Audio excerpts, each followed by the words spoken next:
The bigger thing, in my opinion, is more so the dynamic you have with your partner. And I think these are things that this is one thing that I don't think people talk about enough is how important you Yeah. have that alignment with your partner. Yeah, let's talk about this because I talk to a lot of people and they don't have that alignment with their partner. And the reason they're talking to me is they're saying like, well, my spouse wants these things and I want these things. It's like, I can't solve that for you. That's a really hard conversation and that's a scary conversation. I met my partner after I sort of embarked on my path. So I met somebody that was like, oh yeah, prioritizing creative acts and not prioritizing around money and stuff. Hell yeah.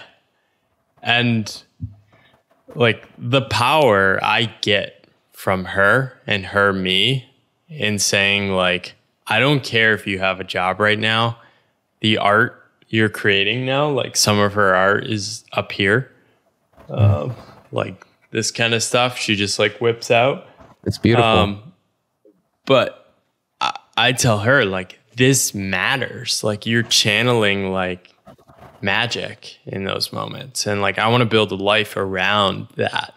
And she, me, and like, I always tell her like, I'm nervous. Like, I don't know if I'm making money in this thing. She's like, you do whatever you want. I'll support you. And it's like, oh, it's so powerful. Yeah. So I'd love to hear how, you and your partner have conversations around this. Like, when did you meet? Were you in the corporate world when you met? How did it evolve over time too? Yeah, the beautiful thing is that the way we met was already immersed in like the creative realm. So I mentioned to you before we started the podcast is that like I actually took two leaps in the sense of I left the corporate world to become a musician, a beat maker.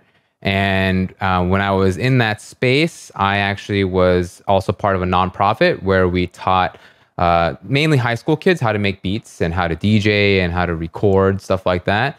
So just to give them a good creative outlet. And our kids were invited to a fundraising party that my wife's nonprofit program was holding. So my wife was an arts teacher, and she was so for more than a decade. So for her, she always understood just like what creative self-actualization meant. And she didn't just teach one group of people. She taught anywhere from like kindergartners all the way to like grandparents, right? So the entire gamut. And I think like because she had that wide sample size of human beings to work with and to share the creative spirit with, like it was to her, one of her North Stars is that like, yeah, creativity is just an inherent part of who we are, of the human condition.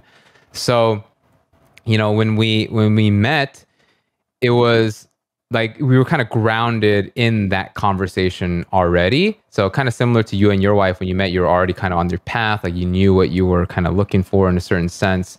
But what was interesting was that, you know, we started dating, and then I decided to go back to the corporate world while we were dating.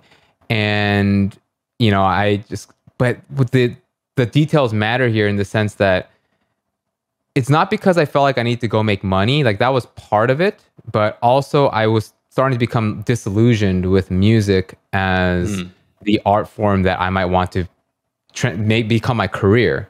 If you like that clip, you can click somewhere up around here for the full episode. And don't forget to subscribe to get alerts for full episodes and clips of the Pathless Path video podcast.